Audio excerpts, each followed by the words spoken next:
الحمد لله وكفى والصلاة والسلام على سيد الرسل وخاتم الأنبياء وعلى آله وأصحابه الذين أوفوا عهدا الذين هم خلاصة العرب الأربع وخير الخلائق بعد الأنبياء. أما بعد فأعوذ بالله من الشيطان الرجيم. بسم الله الرحمن الرحيم. ومن الليل فتهجد به نافلة لك عسى أن يبعثك ربك مقاما محمودا. عن أبي هريرة رضي الله تعالى عن النبي صلى الله عليه وسلم أنه سئل عن المقام المحمود فقال النبي صلى الله عليه وسلم هو المقام المحمود الذي أشفع فيه لأمتي. صدق الله العظيم وصدق رسوله النبي الأمي الكريم ونحن على ذلك لمن الشاهدين والشاكرين والحمد لله رب العالمين.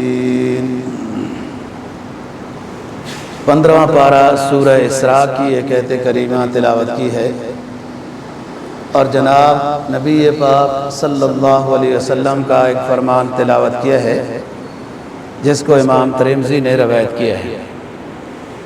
آیت کریمہ کا مفہوم یہ ہے وَمِنَ اللَّيْلِ فَتَهَجَّدْ بِهِ نَافِلَةً لَكَ. اے نبی رات کے بیداری کے بعد آپ کے اوپر تہجد کی نماز ایک اضافی نماز ہے. وَمِنَ اللَّيْلِ فَتَهَجَّدْ بِهِ نَافِلَةً لَكَ. رات میں تہجد کی نماز آپ پر ایک اضافی نماز ہے. عَسَىٰ أَن يَبْعَثَكَ رَبُّكَ مَقَامًا مَحْمُودًا. ہو سکتا ہے اللہ پاک آپ کو مقام محمود عطا فرمائے. جو حدیث آپ کے سامنے تلاوت کی ہے نبی پاک صلی اللہ علیہ وسلم سے سوال کیا گیا کہ اس آیت کریمہ میں مقام محمود کا جو ذکر ہے یہ مقام محمود کیا ہے؟ تو آپ نے فرمایا کہ هو المقام الذی اشفع فیہ لامتی. یہ آخرت میں وہ مقام ہے جس مقام پہ میں جاؤں گا اور اپنی امت کے لیے اللہ پاک سے شفاعت مانگوں گا. یہ وہ مقام محمود ہے. گزشتہ جمعے سے بات ہو رہی تھی کہ جب قیامت آ جائے گی لوگ سارے فوت ہو جائیں گے، دوبارہ سور پھونکا جائے گا، کھڑے ہو جائیں گے اور اس میں سرگرداں رہیں گے 1000 سال تک. اور جو کوئی ایک آواز آئے گی یوم یدعو الداعی مہطعین الی الداع، ایک دائی کی طرف لوگ آواز آئے گی ادھر جاتے رہیں گے، وہ سمجھیں گے ادھر حساب ہونے والا ہے اور ہر شخص بہت پریشان ہوگا. حدیث میں لکھا ہے کہ ایک شخص اتنا نیک میدان حشر میں اگر آ گیا کہ 70 پیغمبروں کے مقابلے میں بھی اس نے ان کے برابر اس نے نیکی کی ہوگی تب بھی پریشان ہوگا. اتنا نیک ہو کر بھی پریشان ہوگا. اور نفس نفسی کا عالم ہے، کوئی کسی کے کام نہیں آئے گا جو امیدیں بندہ لگا رکھتا ہے. ہر کسی کو اپنا ایمان اپنا عمل کام آئے گا. سفارش شفاعت کی بات ہے وہ بعد کی بات ہے. اولاً تو حساب شروع ہوگا. 3 طبقے ہوں گے. پوری امت، پوری دنیا، پورے انسانوں جنوں کے ایک طبقہ وہ ہوگا جو بغیر حساب کتاب کے جنت میں داخل کر دیا جائے گا، جیسے ان کے اعمال ہوں گے، جیسے 7 بندے وہ اللہ کے عرش کے نیچے والے، یا وہ دوسرے جو بتائے تھے۔ ایک جن و انس طبقہ ایسا ہوگا جو بغیر حساب کتاب کے اللہ اپنے فضل سے ان کو جنت میں داخل کر دے گا۔ دوسرا طبقہ وہ ہوگا کہ بغیر حساب کتاب کے ان کو جہنم میں ڈال دیا جائے گا۔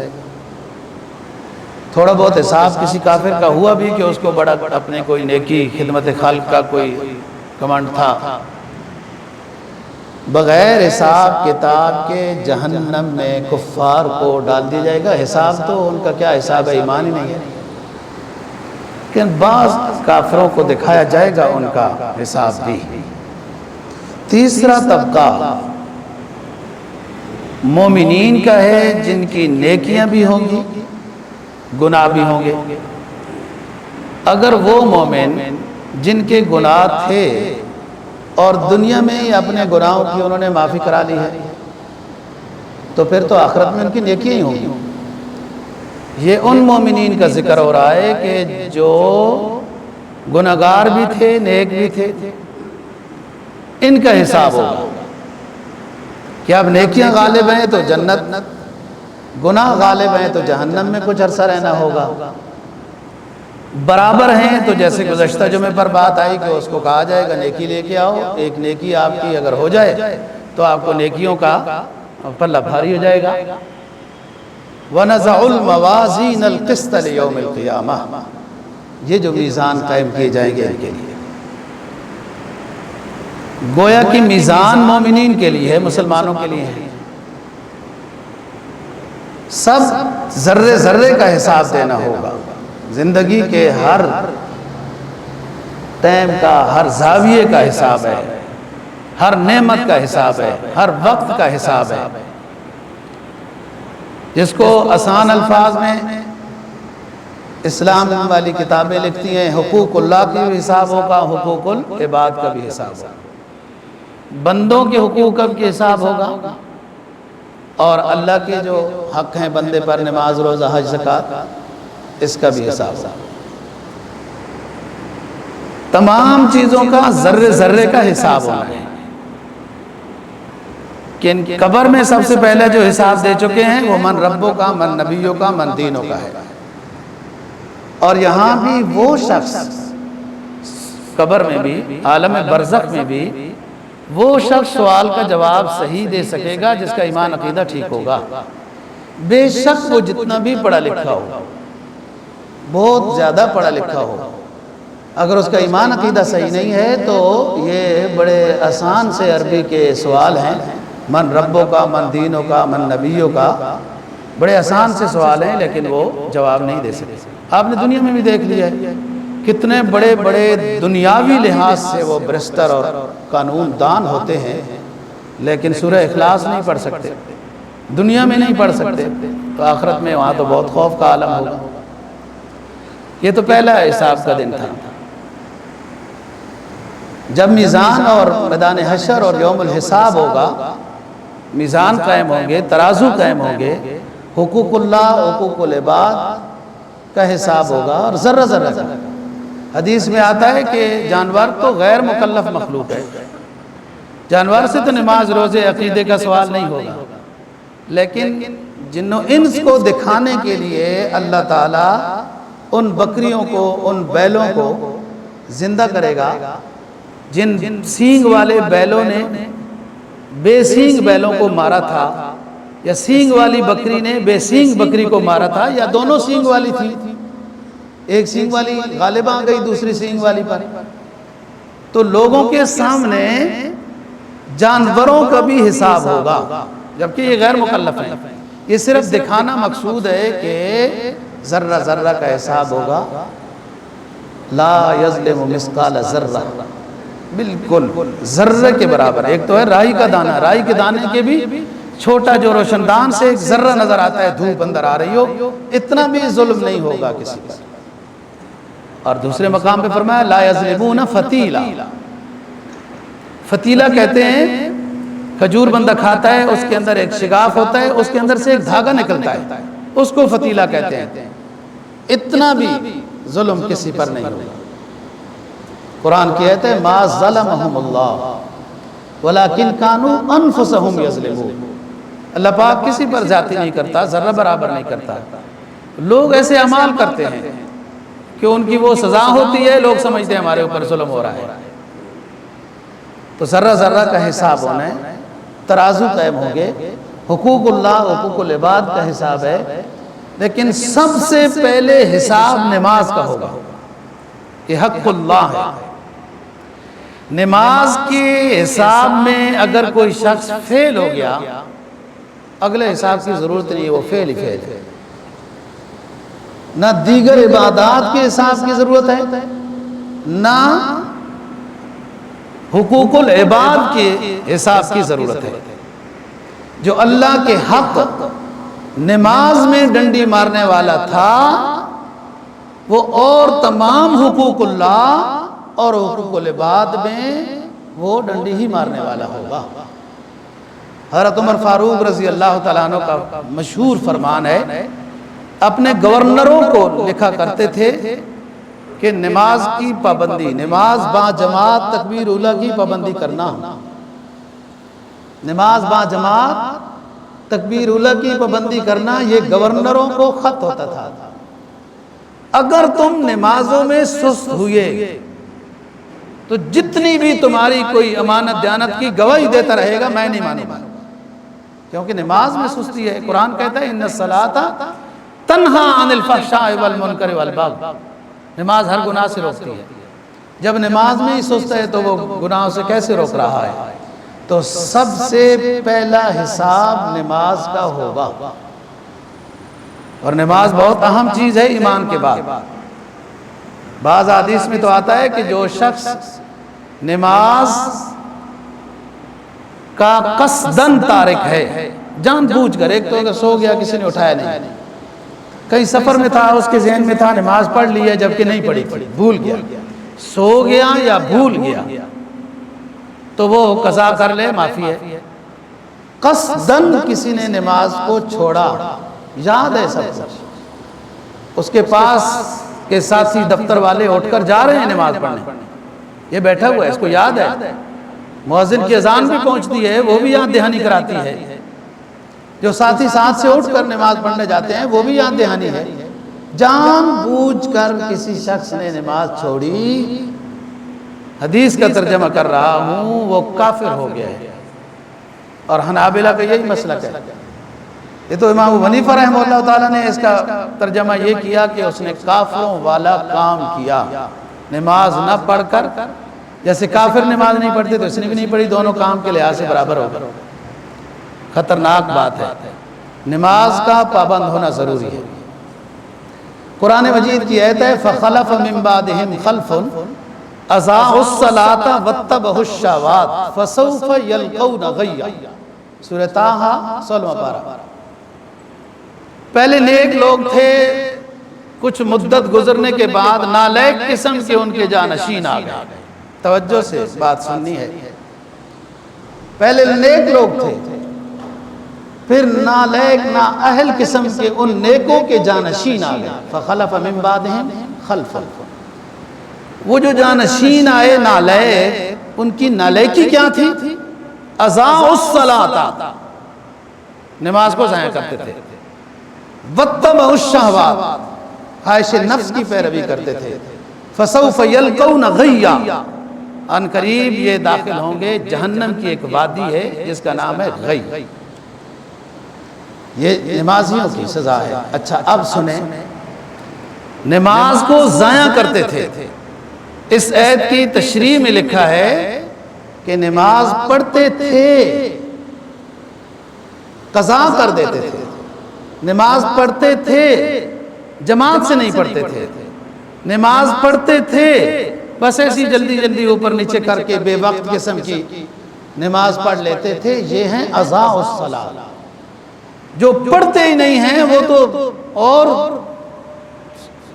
سزا کے زمرے میں آتے ہیں۔ یا اضاعوا الصلاۃ نالائق جانشین آئے جو نماز کو ضائع کرتے تھے، خواہش نفس کی پیروی کرتے تھے، اس کو وادی جہنم کی ایک وادی کا نام ہے غیا، اس میں ڈالا جائے گا۔ اور یہ پڑھتے تھے، بے وقت پڑھتے تھے۔ نماز اہم عبادت ہے، ایمان کو محفوظ رکھتی ہے۔ اور آپ دیکھ لیں، ہر کوئی بندہ جائزہ لے سکتا ہے اپنی نماز کا۔ ہمارے نزدیک تو گاہک مقدم ہے، ہمارے نزدیک دفتر کا کام مقدم ہے، ہمارے نزدیک کسی تقریب میں جانا ہے تو اس کی تیاری مقدم ہے۔ اور نماز کی اذان ہو گئی ہے، نماز بعد جماعت جا رہی ہے، کوئی بات نہیں، کوئی فکر ہی نہیں ہے۔ یہ اذان الصلاۃ میں وہ لوگ داخل ہیں جو نماز پڑھتے ہیں، بے ٹائم پڑھتے ہیں۔ اور تھوڑی سی اور بات کرتے ہیں، پھر اپنے موضوع کی طرف آتے ہیں۔ غیا جہنم کی اس وادی کا نام ہے جس میں بے نمازیوں کو ڈالا جائے گا، اور بھی کچھ ہیں، سود خور بھی ہیں، شرابی بھی ہیں، والدین کے نافرمان بھی ہیں وغیرہ، 7 طرح کے لوگ ہیں۔ غیا جہنم کی اس وادی کو کہتے ہیں جس میں دوسری جہنمی پناہ مانگتی ہے کہ کہیں ہماری اس وادی میں ڈپٹی نہ لگ جائے۔ جہنم بھی پناہ مانگتی ہے، وہ اتنی سخت سزا والی وادی ہے، اور سزا اس میں بے نمازی ہے۔ یہ سوچنا ہے، بہت سارے لوگ نماز پڑھنے والے ہوتے ہیں اور سستی کرتے ہیں۔ کتنی تم نے مارکیٹیں کر لی، کتنے کاروبار کر لیے، ملک تو اور تباہی کی طرف گیا، تمہارا بیزی پن ہمارے تو کسی کام نہ آیا۔ ایسے ہی بیزی ہیں، تمہارے دفتر کا کیا بیزی ہے، کاروبار نے کیا کیا ہے اب تک، جن کو سنوارا سنجایا انہوں نے کیا کیا اب تک، جن کی وجہ سے نماز ضائع ہو رہی ہے۔ تو سب سے پہلی پوچھ آخرت میں حساب نماز کا ہوگا۔ ہاں جی، کتنی عمر ہے، پورا حدیث میں نقشہ ہے، کتنی عمر ہے، اتنی عمر ہے، فرض ہوتی ہے 15 سال میں، 15 سے 70 سال میں اتنے سال ہو گئے، ضرب 5 کتنی نمازیں بنتی ہیں، اتنی 1000 نمازیں بنتی ہیں، کتنی پڑھی ہیں، اتنی پڑھی ہیں، کتنی باقی ہیں، اتنے 1000 باقی ہیں، اتنی 1000 اس کی اپنی زندگی کی نمازیں باقی ہیں۔ اب اس کی نفلی نماز کو لایا جائے گا اور فرض نماز کی کمی کو پورا کیا جائے گا۔ یہی نظام ہے زکوٰۃ کا، یہی نظام ہے روزوں کا، یہی حج کا ہے۔ لیکن اگلی بات، 70 نفل ایک فرض کے برابر رکھے جائیں گے۔ جب نماز کا حساب ہوگا مسلمانوں سے ہوگا، کتنی نمازیں کم ہیں تو اس کی نفلی نماز سامنے لائی جائے گی، اور نفلی 70 نفل ایک فرض کے برابر ہوں گے۔ یہاں تو لوگ سنتے نہیں پڑھتے اور کہتے ہیں ہم بحث کرنے کے لیے تیار ہیں، سنتے ثابت نہیں ہے، وہاں تیری بحث۔ پڑھا بابو کے، پڑھا کالج کے چکر میں، مرا بابو کے دفتر میں، نہ حدیث جانتا ہے نہ قرآن جانتا ہے، اور بحث کرنے کے لیے تیار ہے کہ سنتے ہیں ہی نہیں جی، ہم بحث کرنے کے لیے تیار ہیں، پتہ نہیں کون سی کتاب پڑھ کے آئے۔ حدیث کی کتابیں تو سنت سے بھری پڑی ہیں، یوں 4 سنتے ہیں، یوں 2 سنتے ہیں وغیرہ۔ سنت لوگ نہیں پڑھتے تو نفل کہاں پڑھتے ہیں جہاں حساب وہ دے سکیں گے، اس لیے نماز کی پابندی ضروری ہے۔ زکوٰۃ سونے چاندی کی ہوتی ہے، مختلف کرنسی اسی کا حصہ ہے، بکریاں، بیل وغیرہ، اونٹوں کی زکوٰۃ ہوتی ہے جو مخصوص شرائط ہیں، خاص نصاب ہے، لیکن ان شرائط کے پانے کے باوجود، صاحب نصاب ہونے کے باوجود وہ زکوٰۃ نہیں دیتا تھا۔ تو کچھ کرنسی لوہے کے گز بنائے جائیں گے، کچھ کرنسی سانپ اور بچھو بنیں گے جو اس کے ڈسیں گے، یہ دور کرے گا، وہ کہے گا تمہارا مال، تمہارا خزانہ ہوں، انا کنزوں کا، انا مالوں کا، تو نے زکوٰۃ ادا نہیں کی ہے، اور میدان میں چھوڑا جائے گا۔ اس میں اس نے اونٹوں کو زکوٰۃ نہیں دی تو اونٹ اس کو ماریں گے، بیلوں کی، گائے کی زکوٰۃ نہیں دی تو وہ روندیں گے، بکریوں کی زکوٰۃ نہیں دی تو وہ اس کو ماریں گی اور روندیں گی کہ تم نے زکوٰۃ ادا نہیں کی۔ یہ آخرت کا حساب ہے۔ بہرحال یہ زکوٰۃ کا ہے، حج کا ہے، روزوں کا وغیرہ، تو سب سے پہلا حساب وہ ہے نماز کا۔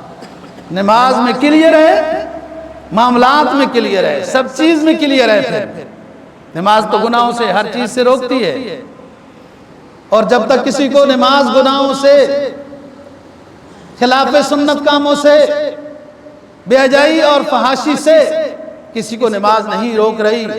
قرآن کی آیت غلط نہیں ہو سکتی دوستو، ہماری نماز غلط ہو سکتی ہے۔ قرآن کی آیت نص قطعی ہے، ان الصلاۃ تنہا عن الفحشاء والمنکر، چھوٹے بڑے سب گناہوں سے نماز روک دیتی ہے۔ دوسری جگہ نیکی کے علاوہ جگہوں میں دل ہی نہیں لگتا، یہ نماز کی خوبی ہے۔ اور اگر نماز نے یہ خوبی نہیں دی ہے، ابھی فحاشی گناہوں کے کاموں سے نماز نے نہیں روکا، تو اس کا مطلب یہ ہے کہ نماز کی طرف توجہ کی جائے، اس کی خشوع خضوع میں کمی ہے، اس کے آداب سنن کے لحاظ سے کمی آ رہی ہے۔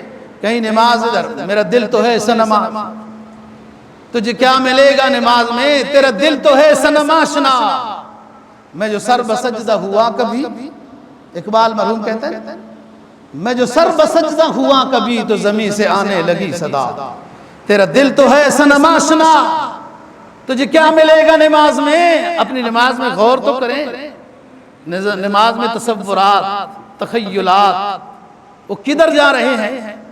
اللہ کی خشیت و ربوبیت کی طرف متوجہ ہیں تو نماز ٹھیک ہے، لیکن ادھر ادھر ہیں تو تیرا دل تو ہے صنم آشنا، تجھے کیا ملے گا نماز میں۔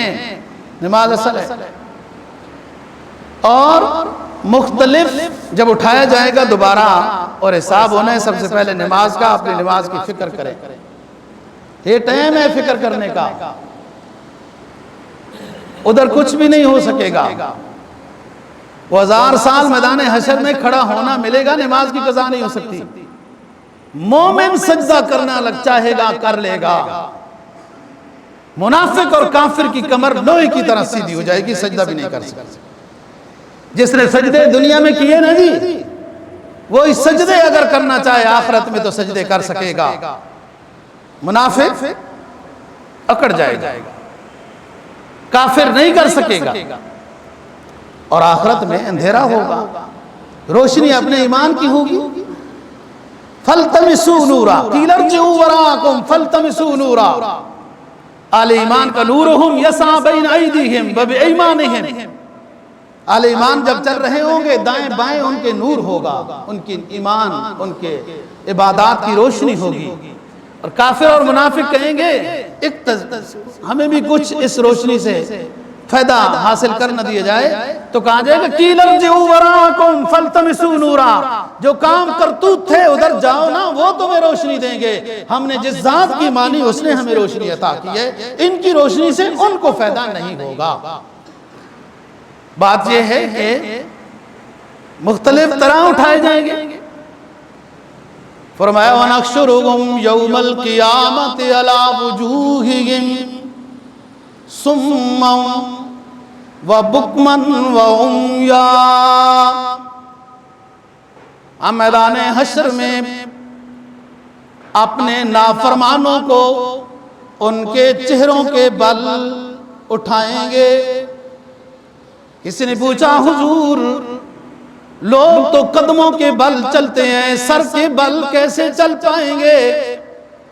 سرکار دو جہاں صلی اللہ علیہ وسلم نے فرمایا وہ ذات جو پاؤں پر چلانے پہ قادر ہے، وہ جب چاہے گی سر کے بل، منہ کے بل بھی چلا کر دکھا دے گی۔ وَنَحْشُرُهُمْ يَوْمَ الْقِيَامَةِ عَلَى وُجُوهِهِمْ صُمًّا وَبُكْمًا وَعُمْيًا، گنگے ہوں گے، بہرے ہوں گے، اندھے ہوں گے، میدان حشر میں اٹھ رہے ہیں۔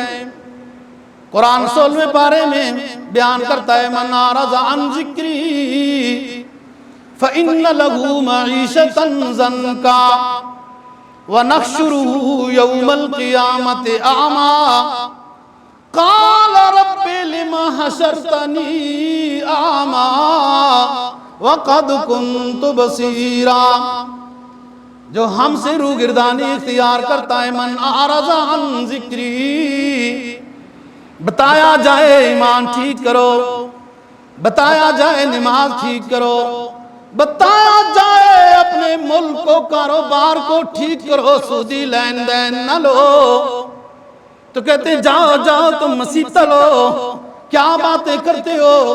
آج ہم کس دنیا میں سفر کر رہے ہیں، وہ چاند پہ چڑھ گئے، وہ چاند پہ تو نہ مطلوب شریعت ہے نہ ضرورت دنیا ہے. اس دنیا میں جو کام کرنے ہیں، بھوکوں کا خیال کرنا ہے، اللہ کو راضی کرنا ہے، یہ مطلوب دنیا ہے. مطلوب آخرت بھی ہے. جب ہم نے تمہیں کہا اپنی عبادت درست کرو، اپنے معاملات درست کرو، سودی لین دین، کرپشن، چوری، رشوت سے باز آ جاؤ، تم نے ہماری باتوں سے روگردانی اختیار کی، منہ موڑا، تکبر کیا، تو آج میدان حشر میں اندھا اٹھایا جائے گا. فرمایا من اعرض عن ذکری فإن له معیشة ضنکا ونحشره یوم القیامت اعمی. جس نے ہماری نہیں مانی، کسی اور کی مانی، خود کو بھی ڈوبے گا، اپنے اور لوگوں کو بھی ڈبا دے گا سود کے چکروں میں. من اعرض عن ذکری فإن له معیشة ضنکا. ہمارے اصولوں سے ٹکرا کر اگر زندگی گزارنا چاہتا ہے تو ہم اس کی یہ زندگی تنگ کر دیں گے. وَنَحْشُرُهُ يَوْمَ الْقِيَامَةِ أَعْمَى. میدان حشر میں اس نافرمان کو نابینا اٹھائیں گے. وہ کہے گا رب لما حشرتنی اعمی وقد كنت بصیرا. اے میرے رب مجھے میدان حشر میں نبینا کیوں اٹھایا ہے؟ میں تو دنیا میں دیکھنے والا تھا. حکم ہوگا کذالک اتتک آیاتنا فنسیتها وکذالک اليوم تنسا. ہماری بھی ہدایات، ہماری بھی تعلیمات تمہارے سامنے آئی تھی، اس وقت تم ہماری تعلیمات کے ساتھ ایسا رویہ اختیار کرتے تھے جیسے دیکھتے ہی نہیں تھے، جیسے سنتے ہی نہیں تھے. تو آج وہی مکافات عمل ہے. ہم بھی آج تمہاری بات کوئی نہیں سنیں گے. کوئی چہروں کے بل، کوئی گھٹنوں کے بل. وَتَرَا كُلَّ أُمَّةٍ جَاثِيَةٍ، جو 25ویں پارے میں بتایا نا، ہر کے دیکھے گا تم گھٹنوں کے بل چل رہے ہو، اور کوئی سواری پر ہوں گے، کوئی پیدل ہوں گے. ہر کوئی بندہ اپنے ایمان، اپنے اعمال صالحہ کے لحاظ سے اس کو درجات دیے جائیں گے. اس طریقے سے وہ میدان حشر میں اٹھے گا، چلے گا. اور جو کافر ہو یا جس بظاہر مسلمان تو تھا، اور یہ لفظ جو میں بول رہا ہوں کہ بظاہر مسلمان تھا، حقیقی نہیں تھا، اس کی مثال آج دنیا میں ملنا مشکل نہیں ہے.